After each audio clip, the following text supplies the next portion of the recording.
오늘 우리에게 주신 하나님 말씀은 요나서 1장 1절에서 15절까지 말씀입니다. 주님께서 아미떼의 아들 요나에게 말씀하셨다. 너는 어서 저 큰 성읍 니느웨로 가서 그 성읍에 대고 외쳐라. 그들의 죄악이 내 앞에까지 이르렀다. 그러나 요나는 주님의 낯을 피하여 스페인으로 도망가려고 길을 떠나 욥바로 내려갔다. 마침 스페인으로 떠나는 배를 만나 뱃삭을 내고 사람들과 함께 그 배를 탔다. 주님의 낯을 피하여 스페인으로 갈 셈이었다. 주님께서 바다 위로 큰 바람을 보내시니 바다에 태풍이 일어나서 배가 거의 부서지게 되었다. 뱃사람들은 두려움에 사로잡혀 저마다 저희 신들에게 부르짖고 저희들이 탄 배를 가볍게 하려고 배 안에 실은 짐을 바다에 내던졌다. 요나는 벌써부터 배 밑창으로 내려가 누워서 깊이 잠들어 있었다. 마침 선장이 그에게 와서 그를 보고 소리쳤다. 당신은 무엇을 하고 있어? 잠을 자고 있다니 일어나서 당신의 신에게 부르짖으시오. 행여라도 그 신이 우리를 생각해 준다면 우리가 죽지 않을 수도 있지 않소. 뱃사람들이 서로 말하였다. 우리가 어서 제비를 뽑아서 누구 때문에 이런 재앙이 우리에게 내리는지 알아봅시다. 그들이 제비를 뽑으니 그 제비가 요나에게 떨어졌다. 그들이 요나에게 물었다. 우리에게 말하시오. 누구 때문에 이런 재앙이 우리에게 내렸소? 당신은 무엇을 하는 사람이며 어디서 오는 길이요? 어느 나라 사람이요? 어떤 백성이요? 그가 그들에게 대답하였다. 나는 히브리 사람이요 하늘에 계신 주 하나님 바다와 육지를 지으신 그분을 섬기는 사람이요. 요나가 그들에게 자기가 주님의 낯을 피하여 달아나고 있다고 말하니 사람들이 그 사실을 알고 겁에 질려서 그에게 소리쳤다. 어쩌자고 당신은 이런 일을 하였소? 바다의 파도가 점점 더 거세게 일어나니 사람들이 또 그에게 물었다. 우리가 당신을 어떻게 해야 우리 앞에 저 바다가 잔잔해지겠소? 그가 그들에게 대답하였다. 나를 들어서 바다에 던지시오. 그러면 당신들 앞에 저 바다가 잔잔해질 것이오. 바로 나 때문에 이 태풍이 당신들에게 닥쳤다는 것을 나도 알고 있어. 뱃사람들은 육지로 되돌아가려고 노를 저었지만 바다의 파도가 점점 더 거세게 일어났으므로 헛일이었다. 그들은 주님을 부르며 아뢰었다. 주님 빕니다. 우리가 이 사람을 죽인다고 해서 우리를 죽이지 말아 주십시오. 주님께서 뜻하시는 대로 하시는 분이시니 우리에게 살인죄를 지우지 말아 주십시오. 그들은 요나를 들어서 바다에 던졌다. 폭풍이 일던 바다가 잔잔해졌다. 아멘. 하나님의 말씀입니다. 오늘 우리는 예언자 요나의 이야기를 함께 묵상해 보고자 합니다. 요나서는 4장으로 구성된 비교적 짧은 이야기입니다. 그런데 이 짧은 이야기 속에 담겨져 있는 많은 주제와 내용들은 그 깊이가 깊고 넓습니다. 이 이야기는 마치 희곡과 소설처럼 발달, 전개, 위기, 절정, 결말 이런 어떤 구조를 가지고 있습니다. 이는 다른 예언서들과는 확연히 구별되는 그러한 차이점입니다. 즉 보통의 예언서는 하나님의 말씀, 그 신탁의 내용이 예언서의 중심을 차지하고 있습니다. 그런데 요나서에서는 하나님의 말씀, 하나님은 이야기의 뒤편에 계시고요. 그 이야기의 전개와 과정 속에서 요나가 말하고 행동하는 것이 가장 중심에 놓여져 있습니다. 그러니 자연스럽게 요나서를 읽어가는 우리들의 시선과 관심은 요나가 하나님과의 관계 속에서 어떻게 말하고 있고 어떻게 행동하고 있는지에 집중하게 되는 것이죠. 이러한 이야기, 서사라고 하는 이 서술의 방식은 우리들의 상상력과 함께 어우러져서 그 이야기 속에 담겨있는 하나님의 뜻, 그 진리를 쉽고 또 편하게 받아들일 수 있도록 도와줍니다. 그러니까 어린 아이에서부터 노년에 이르기까지 요나의 이야기를 모두 좋아하게 되는 것이죠. 오늘 저와 여러분이 주목해 볼 요나의 모습은 바로 하나님의 낯을 피해서 도망하는 요나의 모습입니다. 오늘 본문 3절에 2번이나 또 10절에 직접적으로 하나님의 낯을 피하여 라는 말이 등장합니다. 이는 마치 에덴 동산에서 하나님께서 금하신 선과 악을 알게 하는 선악과의 나무를 따먹고 하나님께 두려워서 하나님의 낯을 피하여 숨었던 아담과 하와를 연상케 합니다. 즉 요나는 어떤 측면에서는 두 번째의 아담, 제2의 아담이라고 말할 수도 있을 것 같습니다. 우리는 요나의 자리에 하나님의 뜻을 벗어기는 우리 자신을 대입해 볼 수 있어야겠습니다.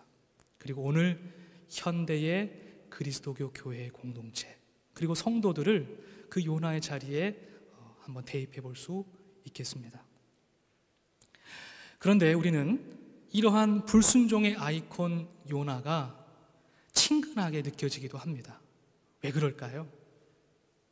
그것은 아마도 그의 불순종이 우리의 불순종을 고발하고 있지만 동시에 우리는 그를 통해서 우리 자신의 모습을 발견하게 되고 왠지 모를 동질감과 위로를 느끼기 때문이 아닐까 생각해 봅니다.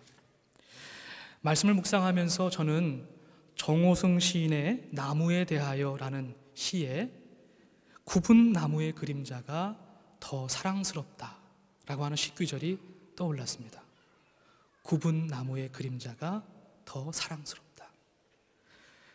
제가 묵상한 요나는 하나님께 곧장 나아가지 못하고 하나님의 뜻을 향하여 나아가지 못하고 제 뜻대로 자기의 길을 따라가는 굽은 나무라는 생각이 들었습니다. 그의 굽어진 믿음과 삶의 길이 만들어낸 그림자가 저와 여러분의 그림자와 크게 다르지 않은 것 같아서 더 깊은 연민과 위로가 우리의 마음에 찾아옵니다.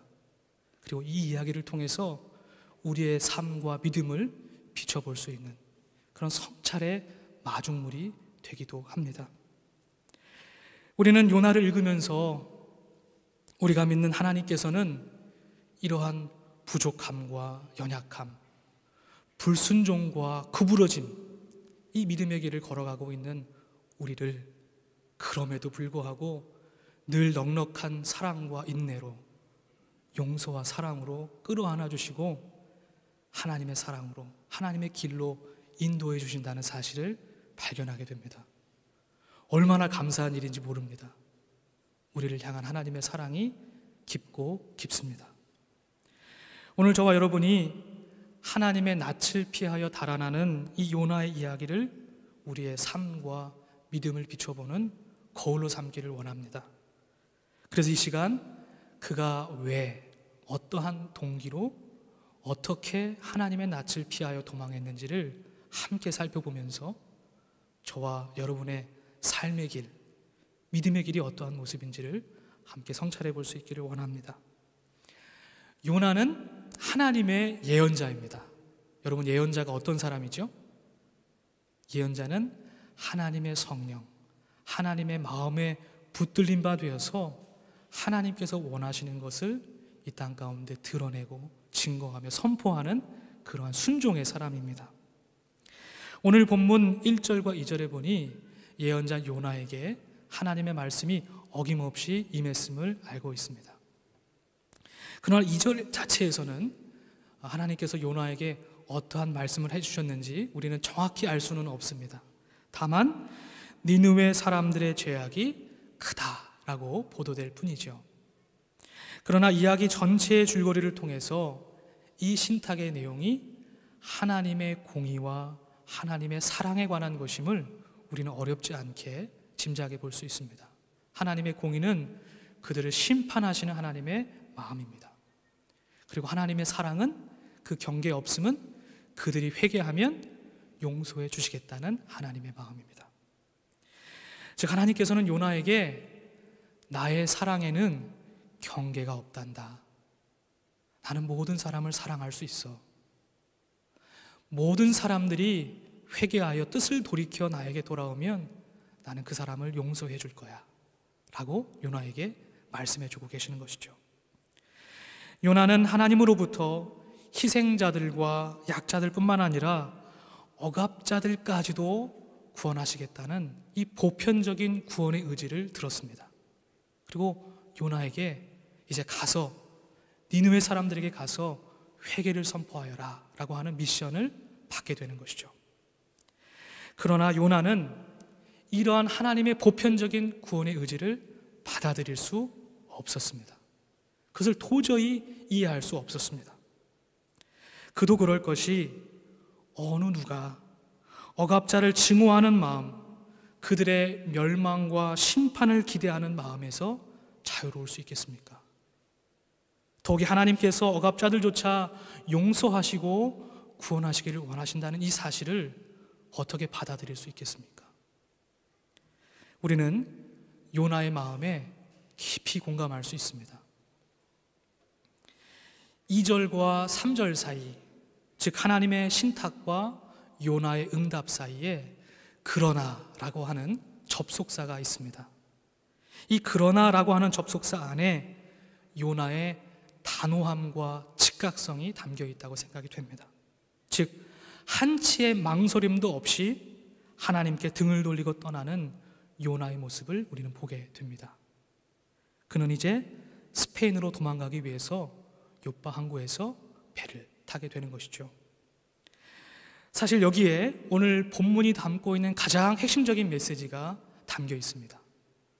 하나님의 성령, 즉 하나님의 붙들림 바 되어서 하나님의 성령, 하나님의 마음에 붙들림 바 된 예언자 요나가 더욱더 철저하게, 확실하게 하나님의 뜻을 벗어기고 있다는 사실입니다. 그런데 여러분, 오늘 성경의 본문을 찬찬히 들여다보시기 바랍니다.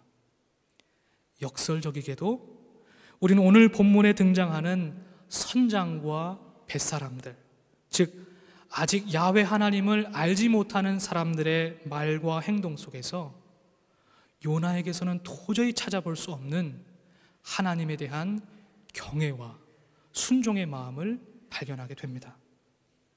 저는 이 비교와 대조 속에 오늘 본문의 핵심적인 메시지가 담겨 있다고 믿습니다. 이제 요나의 불순종에 대한 하나님의 응답이 시작됩니다. 오늘 본문 4절에 보니 하나님은 바다 위로 큰 바람을 보내셨습니다. 그래서 태풍이 불어서 배가 흔들리게 되었습니다. 그런데 어찌된 영문일까요? 요나는 뭘 하고 있죠? 뱃속에 들어가서 훌훌 잠을 자고 있습니다. 이 모든 위기 상황을 아는지 모르는지 뱃속에 들어가서 배 안에서 잠을 자고 있습니다. 5절에 보니 그가 깊이 잠이 들었다 하고 기록합니다. 이것은 무엇을 의미하는 것일까요? 십자가를 향하여 나아가시는 예수님께서 간절하게 하나님 앞에 기도를 드리고 돌아오셨는데 예수님을 따르는 제자들이 어떻게 하고 있었지요? 베드로를 비롯한 많은 제자들이 잠을 자고 있었습니다. 그래서 예수님께서 베드로에게 말씀하시죠. 시몬아, 베드로야, 1시간이라도 깨어 있을 수 없느냐 하고 말씀하셨습니다. 오늘 본문에서도 역시 잠은 이러한 맥락에서 이해해 볼 수 있다고 생각이 됩니다. 즉 요나의 잠은 하나님의 뜻에 대한 요나의 무관심과 불순종의 깊이를 드러내고 있는 것이죠. 이때 요나의 불순종에 경종을 울리는 사람이 등장합니다. 그가 바로 그 배의 선장입니다. 6절의 말씀에 보니 배의 선장이 소리치면서 말합니다. 당신은 무엇을 하고 있어? 잠을 자고 있다니 일어나서 당신의 신에게 부르짖으시오. 지금 기도를 요청하고 있는 것입니다. 당신의 신에게 지금 기도를 하십시오 라고 강하게 요청하고 있습니다. 자, 여러분, 지금 요나에게 기도를 요청하는 사람이 누구입니까? 아직 하나님을 알지 못하는 한 사람입니다. 뿐만 아니라 오늘 본문 속에 묘사되고 있는 선장과 뱃사람들은 배와 배에 탄 사람들의 생명과 재산을 보호하기 위해서 안간힘을 쓰고 있습니다. 동분서주하면서 책임적인 행동을 하고 있습니다. 그런데 오히려 하나님의 사람 요나는 타인의 고통에 무감각한 채 뱃속에서 잠을 자고 있는 것입니다. 이것은 심각한 대조입니다. 14절에 보면 이 대조는 최고점에 달합니다. 급기야 아직 하나님을 알지 못하는 그들의 입술을 통해서 하나님이 누구신지, 하나님이 어떠한 분이신지 하나님의 존재가 드러납니다. 제비뽑기의 결과와 요나의 결단에 따라서 요나를 바다에 던지기로 작정한 그들은 주님께서 뜻하신 대로 행하시는 분이시니, 주님께서는 뜻하신 대로 행하시는 분이시니 우리에게 살인죄를 지우지 말아 주십시오 하고 기도하고 있습니다. 중요한 것은 그들에게 하나님은 뜻을 이루시는 주체요, 인간의 생사화복을 주관하시는 주관자라고 고백하고 있는 것입니다. 성경은 이를 의도적으로 드러내고 있습니다. 그러나 이와 반대로 오늘 본문 9절에 보니 나는 히브리 사람이요 하늘에 계신 주 하나님, 바다와 육지를 지으신 그분을 섬기는 사람입니다 라고 하는 이 요나의 고백, 자신이 어떠한 출신의 사람인지, 그리고 자신이 어떠한 사람인지를, 어떠한 신앙의 정체성을 가지고 있는 사람인지를 고백하고 있습니다. 그런데 우리는 이 요나의 고백 속에서 묘한 긴장과 이율배반을 경험하게 됩니다.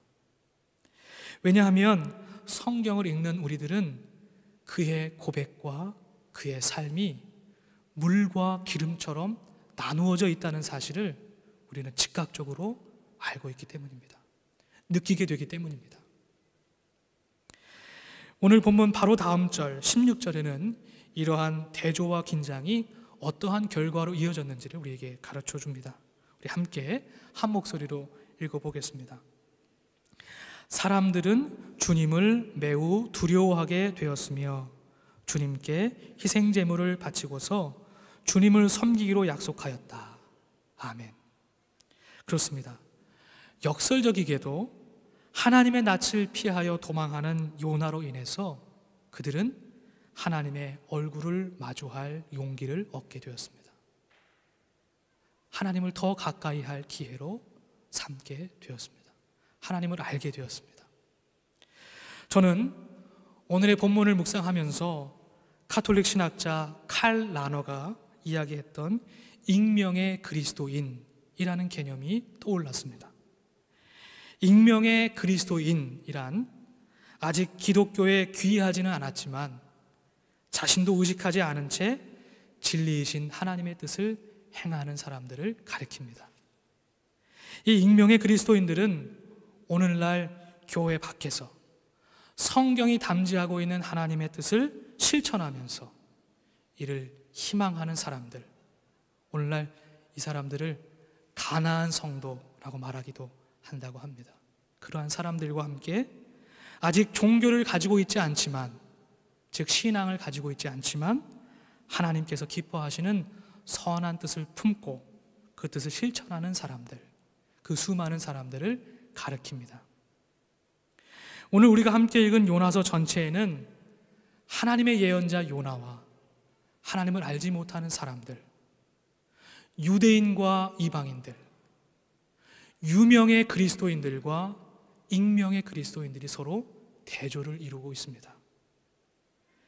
실제로 예언자, 즉 하나님의 사람이라고 하는 하나님의 부르심의 소명도 하나님의 뜻을 따르는 이 순종을 담보해 주지는 못했습니다. 오히려 하나님을 알지 못하는 익명의 사람들의 깨우침과 고백이 요나를 부끄럽게 만들었습니다. 그렇다면 요나서는 이 긴장과 대조를 통해서 우리에게 무엇을 가르쳐 주는 것일까요? 제가 볼 때 그것은 다름 아니라 하나님께서는 이 요나의 이야기를 통해서 신앙의 본질이 무엇인지, 하나님께서 우리에게 진정으로 원하시는 것이 무엇인지를 우리에게 가르쳐 주시기 원하신다라고 하는 사실을 깨닫게 됩니다. 신앙의 본질이 무엇인지. 그렇습니다. 우리가 붙잡아야 할 신앙의 본질은 우리의 뜻과 이해, 즉 판단을 뛰어넘는 하나님의 뜻이 있다는 사실을 기억하고 묵묵히 그 뜻을 따라 살아가는 것입니다. 하나님의 뜻에 순종하며 살아가는 것입니다. 우리가 이 본질을 붙잡을 때 그간 우리가 스스로 본질적이라고 여겼던 그 수많은 유명의 조건들, 즉 종교와 교파와 교단, 소모적인 교리 논쟁과 유형의 조직과 건물로서의 교회, 교회 내 직분의 관료주의적인 이해, 이 모든 것들을 상대화시킬 수 있습니다. 그 모든 것들이 중요한 것이 아니구나, 이것들을 내려놓을 수 있는 것이죠. 즉 모든 이 유명의 조건들은 하나님의 뜻을 따르는 이름 모를 순종, 묵묵한 순종 앞에 그 힘을 잃어버린다는 사실을 우리가 비로소 깨닫게 되는 것입니다. 예수님께서도 선한 사마리아인의 비유를 통해서 하나님의 뜻을 따르는 우리들의 순종이 다른 어떠한 종교적인 형식주의보다 선행한다는 사실을 분명히 가르쳐 주셨습니다. 우리는 유명한 제사장들과 레위인들에게서는 찾아볼 수 없었던 한 사람에 대한 깊은 연민과 사랑을 사마리아 사람, 천대받는 사마리아 사람을 통해서 깨닫게 됩니다. 그 사람 안에서 그것을 발견하게 됩니다. 그러면서 우리는 우리 안에 작은 혁명, 가치의 전도가 일어난다는 사실을 경험하게 되는 것이죠. 그렇습니다. 예수님께서도 하늘에 계신 내 아버지의 뜻을 따라 사는 사람들, 그러한 사람이 곧 내 형제요, 자매요, 어머니입니다 라고 말씀하셨습니다. 이 예수님의 말씀은 우리의 그리스도인 됨이 그리스도인이라고 하는 이름에 있지 않고 하나님의 뜻을 따르는 삶에 있다는 사실을 분명하게 가르쳐 줍니다. 뿐만 아니라 우리는 사도행전 11장 27절에서 처음으로 그리스도인이라고 하는 단어가 어떻게 등장했는지를 알게 됩니다. 그것은 예수님을 따르는 제자들과 사도들이 스스로를 명명한 것이 아닙니다. 스스로를 가리켜 나는 그리스도인입니다 라고 고백한 것이 아니고 그들을 바라보는 세상의 사람들, 무사람들이 그들을 향해서 그리스도인이라고 하는 이름을 붙여주었다는 사실입니다. 그들의 삶이 그들을 그리스도인이라고 증명하고 있는 것이죠. 사랑하는 성도 여러분, 오늘 우리는 자신의 마음과 신앙의 그릇에 담기지 않은 하나님의 뜻을 저버리고 하나님의 낯을 피하여 도망하는 요나 앞에 다시 한번 함께 서게 되었습니다. 그리고 잠들어 있는 요나를 깨워서 주님의 뜻을 묻고 오히려 스스로 주님의 뜻을 의지하는 익명의 그리스도인들, 익명의 하나님의 사람들 앞에 함께 서게 됩니다. 오늘의 성경은 우리에게 신앙의 본질이 무엇입니까? 신앙의 본질이 과연 무엇입니까? 하고 물음을 던지고 있습니다. 사랑하는 성도 여러분, 성경이 던지고 있는 이 물음에 우리의 온 마음과 삶으로 응답할 수 있기를 원합니다. 우리의 그리스도인 됨을 우리의 삶으로, 진실한 따름으로, 순종으로 증명해낼 수 있기를 원합니다. 응답할 수 있기를 원합니다. 하나님께서 우리의 믿음의 여정 가운데 함께하여 주실 줄로 믿습니다. 이 말씀을 붙들고 한 주를 살아가는 저와 여러분 되기를 주님의 이름으로 간절히 축복합니다. 함께 기도하겠습니다.